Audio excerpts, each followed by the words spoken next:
Veneto Banca, sequestri e orologeria, il commento di uno degli ex manager indagati dopo il blitz che ha messo sotto sigillo quasi 60 milioni di beni. Intanto il Parlamento dà il via libera al raddoppio del fondo vittime delle truffe delle banche. Autonomia del Veneto, incontro stamane a Roma del governatore Zaia con i sottosegretari Bressa e Baretta. 5 materie in ballo ma non si rinuncia alle altre 18, entro un mese la firma della preintesa.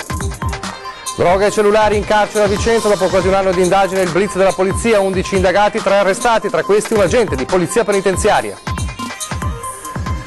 Cade con la sedia in classe durante la lezione, finisce in prognosi riservata, ora di apprensione per i genitori di un ragazzino padovano di soli 12 anni.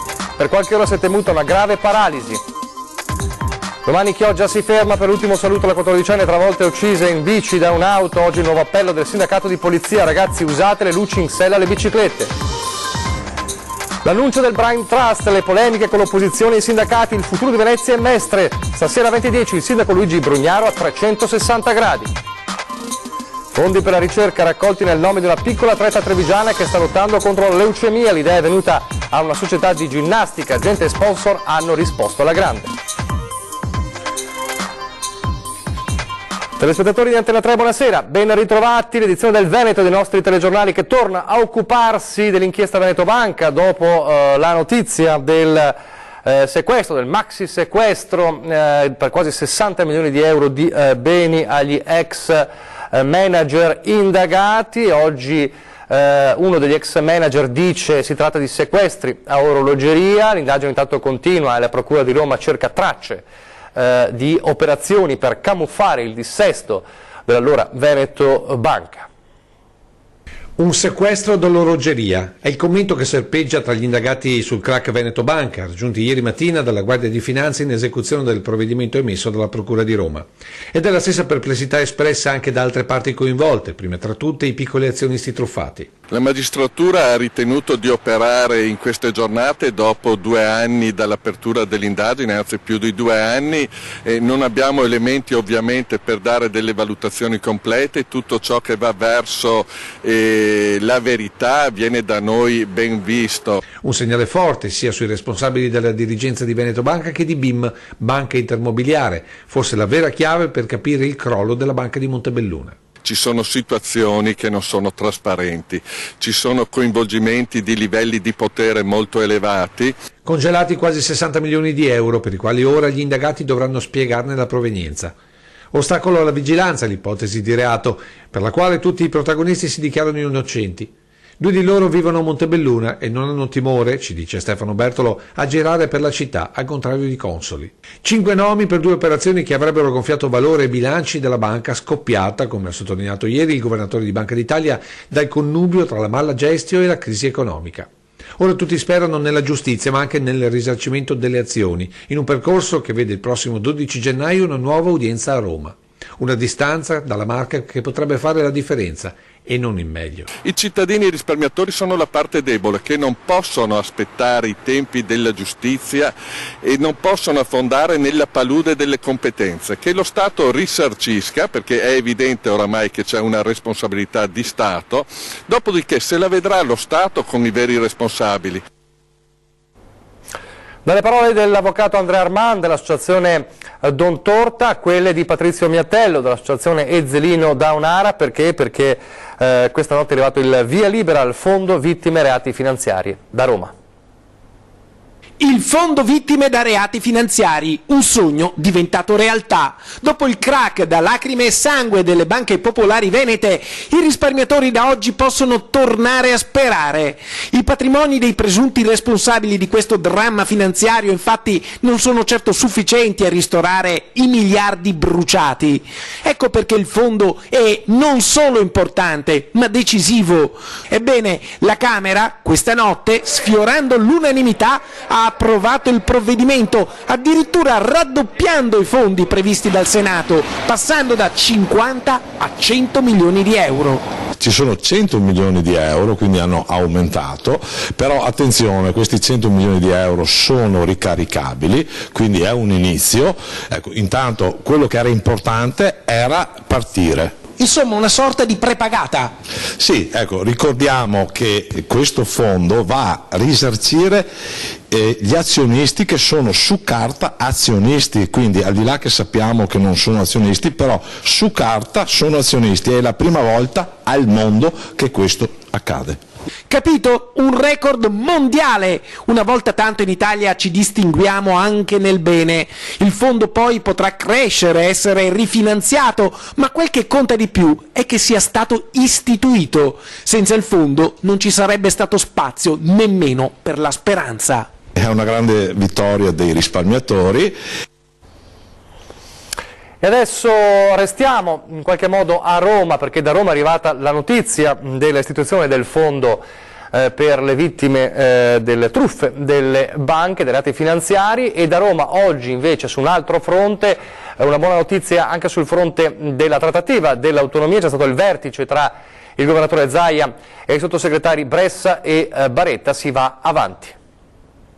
L'incontro è stato positivo, sottosegretario Bressa e Baretta, e direi che è un incontro che va nella direzione sperata. Abbiamo parlato ovviamente del futuro e di questa preintesa o intesa che dir si voglia che vogliamo firmare. Così il governatore Luca Zaia al termine dell'incontro sull'autonomia che si è tenuto a Roma con i sottosegretari agli affari regionali Gianclaudio Bressa e all'economia Pierpaolo Baretta.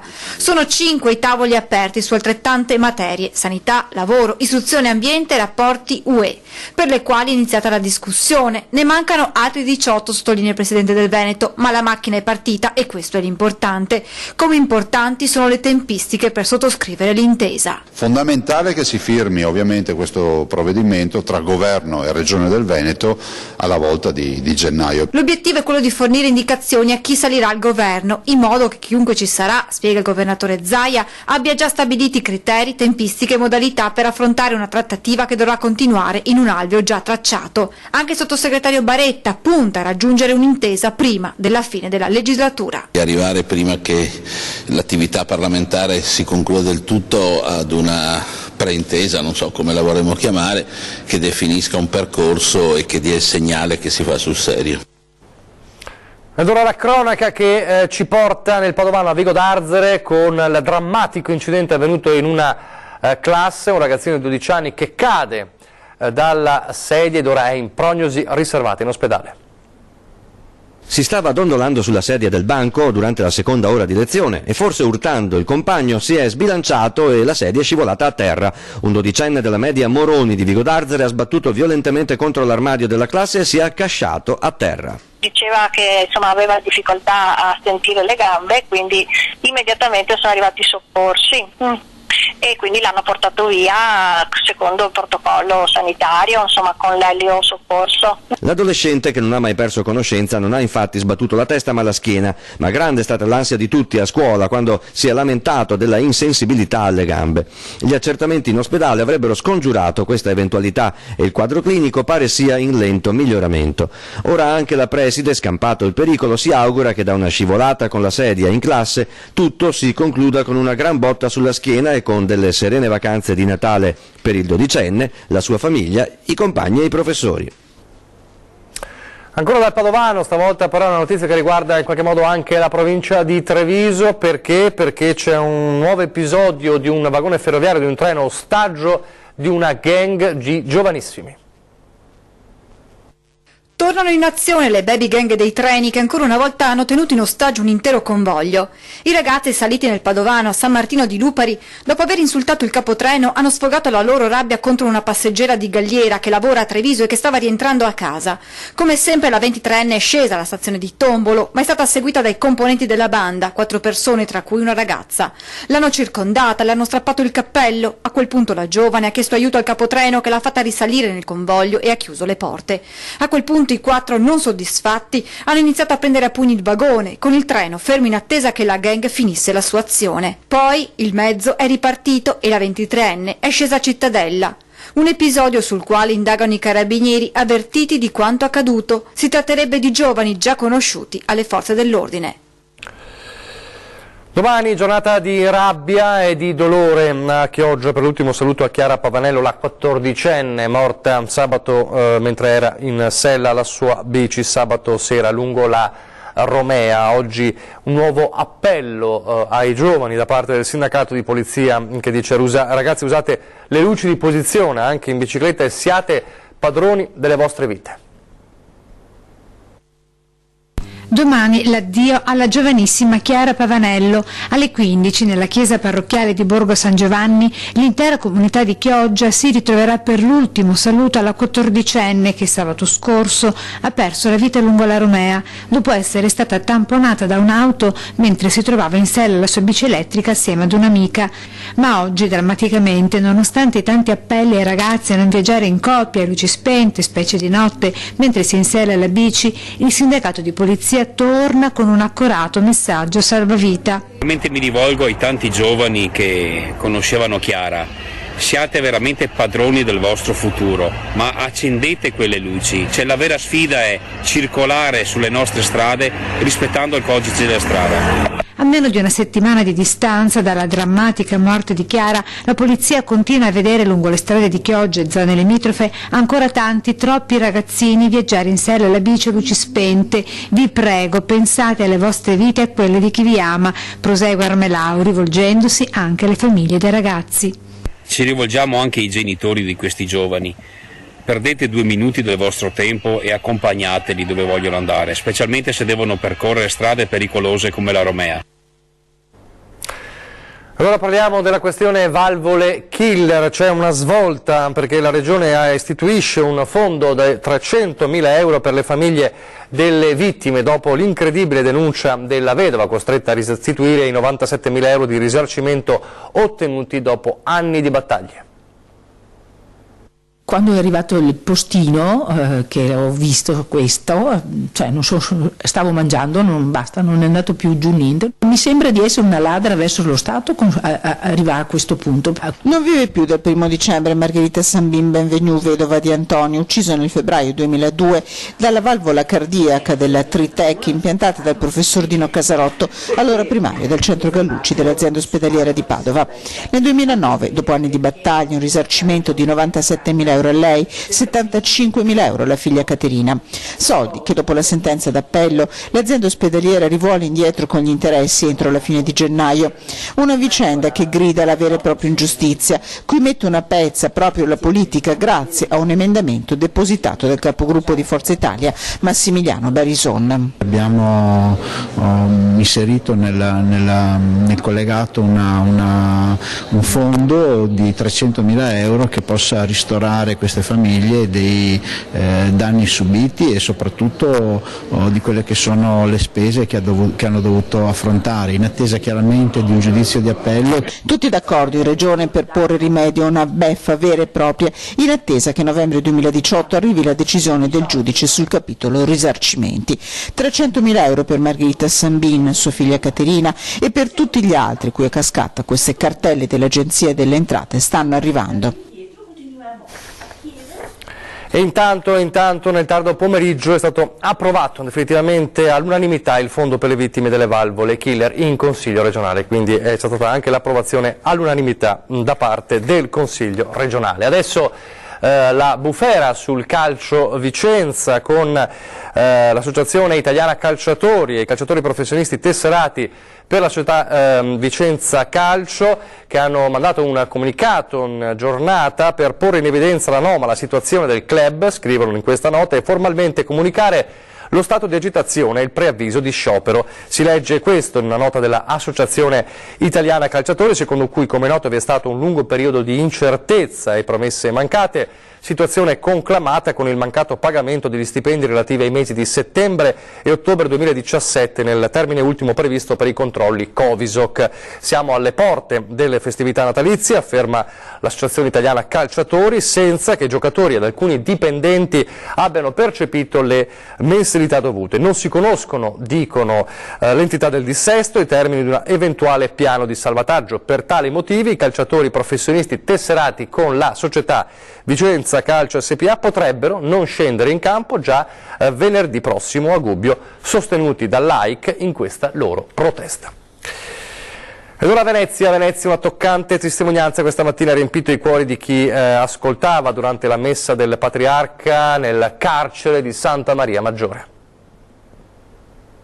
Credo sia un momento veramente importante, lo diceva anche la direttrice del carcere, che questa è proprio l'occasione durante l'anno dove l'incontro e la presenza del Patriarca dà una spunta in più, uno slancio in più. Come ogni anno il Patriarca Monsignor Francesco Moraglia ha celebrato la messa natalizia per i detenuti nel carcere veneziano di Santa Maria Maggiore, a cui hanno preso parte anche il vicario episcopale, l'assessore alle politiche sociali, la presidente del tribunale e il procuratore aggiunto di Venezia. I detenuti hanno pregato per chi è in attesa di un domani migliore, per tutti coloro che attendono il ritorno a casa e per i volontari e chi opera in carcere. È stata la testimonianza di un ragazzo di 26 anni che ha raccontato la sua esperienza da tossicodipendente, il percorso e anche le speranze che lui ha nel guardare il futuro con lungimiranza. Una testimonianza toccante ma ricca di speranze che ha fatto riflettere chiunque l'abbia ascoltata.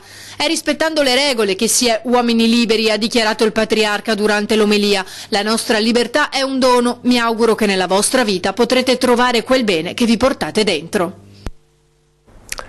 Restiamo a Venezia, abbiamo visto l'attività del Consiglio, oggi importante per approvare all'unanimità quel fondo da 300.000 euro per le persone che hanno a che fare adesso con il caso Valvole Killer. Bene, oggi a Palazzo Ferrofina Venezia c'è stato anche il discorso del bilancio di fine 2017 del Consiglio regionale, con le anticipazioni anche previste per il nuovo anno. Allora il punto per questo 2017 e anche per il 2018, per quello che accadrà nel 2018, nell'intervista al Presidente del Consiglio regionale, Roberto Ciambetti. Con il nuovo anno, a gennaio 2018, dovrebbe trovare compimento il passaggio in regione dei dipendenti delle ex province. Come i centri per l'impiego che in questo momento non sanno a chi rispondere, la polizia provinciale che verrà regionalizzata, molte cose che, ripeto, dobbiamo fare per non creare disservizi ai cittadini ma che costano caro alle tasche dei cittadini veneti. Le province non sono nel cane né pesce, a noi come regione costano 40 milioni di euro di personale che prima non pagavamo. La riforma sanitaria, che è approvata nel 2016, nel corrente anno ha visto una serie di passaggi applicativi con il noto accorpamento delle ULSS. Il nostro obiettivo è stato quello di ridurre i costi amministrativi per migliorare e lasciare risorse ai servizi effettivi agli utenti, quindi una rivoluzione anche in questo campo, e anche in questo campo molte regioni ci stanno copiando. E ancora il blitz dei NAS dei giorni scorsi inviati dal ministro Lorenzin per acquisire gli accertamenti sui PFAS e la procedura di plasmaferesi. Speriamo che dopo le elezioni politiche queste cose si appianino e invece di fare appunto politica sulla pelle dei cittadini vengano fatte cose utili ai cittadini. Tra i punti al centro del discorso tracciato dal Presidente del Consiglio Veneto nel corso del bilancio di fine anno. 56 sedute fatte, 49 leggi approvate, come sempre siamo fra i primi in Italia come numero di sedute ma anche come qualità di lavoro legislativo, e soprattutto anche un dato importante, la altissima percentuale di presenza di tutti i consiglieri. Ed ora la notizia dell'operazione di polizia che ha portato a scoprire un giro di cellulari e droga in carcere a Vicenza, tutto grazie alla complicità di almeno 2 agenti di polizia penitenziaria. Un detenuto di 32 anni aveva messo in piedi questo traffico, era già stato allontanato dal carcere di Padova per questo, ma l'ha ricreato il giro in carcere a Vicenza ed è stato arrestato anche uno degli agenti di polizia penitenziaria che aveva permesso questo incredibile giro. E adesso la pubblicità.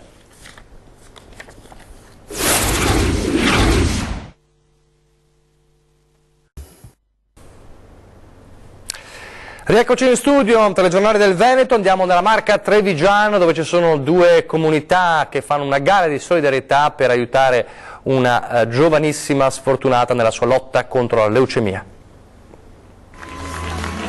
Vedelago e Castelfranco, centinaia di famiglie coinvolte in una gara di solidarietà nel nome di una piccola ginnasta del futsal Vedelago, 7 anni appena, colpita lo scorso settembre dalla leucemia. Grazie alla vendita dei biglietti della lotteria, al saggio di domenica sono stati raccolti 1.000 euro e l'unico rammarico del presidente della società è: abbiamo finito i biglietti troppo presto, la voglia di contribuire era così tanta che avremmo potuto raccogliere di più. Noi noi siamo stati toccati direttamente purtroppo da questa situazione, da questa malattia, e quindi tutti assieme con istruttrici, genitori eccetera abbiamo organizzato questa piccola raccolta fondi che è andata anche benino. La bambina ha dovuto sospendere l'attività sportiva, ma le piccole compagne la aspettano presto di nuovo in palestra. È una famiglia che ha molta forza, molto coraggio, e sappiamo che la bambina a volte viene a casa e sta anche procedendo benino, dai, quindi diciamo tutta una preghierina per lei. La bimba tra l'altro è la figlia di un mio caro amico e conosco molto bene anche la mamma, e la cosa, appena ho saputo la notizia,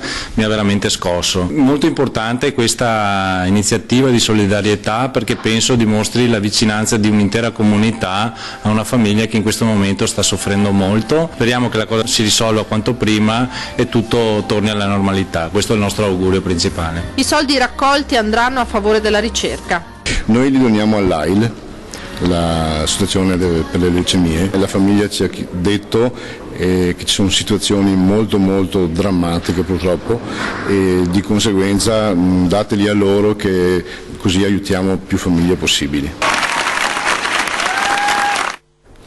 È un gradito ritorno su Antena 3, quello di Andrea Appi e Ramiro Bese, li conoscete tutti come i Papu. Sentiamo cosa hanno da dirci. Allora, fermila, sei carta e penna. Due orari. O memoria. Due orari. Due orari. Mezzogiorno e 10. 12 e 10 traduco. 18 e 10. 6 e 10 della sera. PM, in insomma, sostanza. ecco, per dire proprio, ecco. Prima del notes e il notes è prima del TG. In questi due momenti, 12 e 10, 18 e 10, voi troverete Miss Mas. Sì, non accendete la TV. No, accendete la magari non la televisione. Dice, non è passato il tempo. È passato il tempo, ma si vede. Vabbè, era per dire che Miss Mas con due insomma la solita striscia, ecco. La solita striscia. L'abbiamo ripescata, non si sa mai, per rinfrescarvi la memoria. È emersa da sola, come gli come le ferite. Insomma, vabbè. Vi aspettiamo. Si può dire buon Natale? Si può dire. Buon Natale. Allora, se vi siete persi nel caos delle parole dei Papu, Miss Mas ogni giorno alle 12:10 e alle 18:10. Questa sera invece alle 20:10, dopo il telegiornale di Treviso, appuntamento da non perdere con 20:10, ospite del direttore Luigi Baciali, c'è Luigi Brugnaro, il sindaco di Venezia. Tantissimi temi per parlare con il sindaco di Venezia, e quindi l'ultima questione del blind trust, il futuro di Venezia e di Mestre, l'attacco delle opposizioni, il braccio di ferro con i sindacati. Puntata da non perdere dunque con Luigi Brugnaro stasera 20:10. Vi lascio adesso le previsioni del tempo, grazie per averci seguito e arrivederci.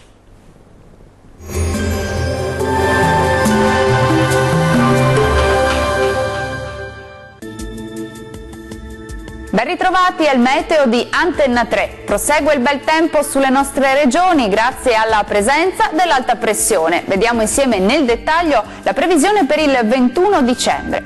Sul Veneto il cielo quest'oggi si presenterà più nuvoloso rispetto ai giorni precedenti, ma non sono attese precipitazioni. Foschie e nebbie mattutine sulle pianure centrali, più spazi soleggiati invece altrove. Il clima risulterà essere piuttosto freddo, con temperature massime non più alte di 5 gradi, valori notturni compresi tra -5 e -1 grado. Che tempo farà sul Friuli Venezia Giulia? L'atmosfera risulterà essere stabile sulla nostra regione, sarà infatti una bella giornata di sole con il cielo che si presenterà sereno o al massimo poco nuvoloso su tutte le province. Vediamo anche in questo caso l'andamento delle temperature, le massime saranno comprese tra 5 e 7 gradi, valori notturni sotto zero ovunque con estese gelate. Concludiamo infine con uno sguardo alla situazione meteorologica del Trentino Alto Adige. Anche qui sarà un'altra giornata all'insegna del bel tempo, con il cielo che si presenterà poco o parzialmente nuvoloso su tutto il territorio. Qualche addensamento e locali nevicate anche a bassa quota saranno possibili sui settori alpini di confine. Concludiamo con l'andamento delle temperature, le massime sono attese sui 5 gradi, minime ampiamente sotto zero ovunque. Il mare sarà da calmo a quasi calmo sulle coste, poco mosso al largo. I venti invece saranno moderati, settentrionali, localmente deboli sulla laguna di Venezia. Dal meteo per ora è tutto, arrivederci.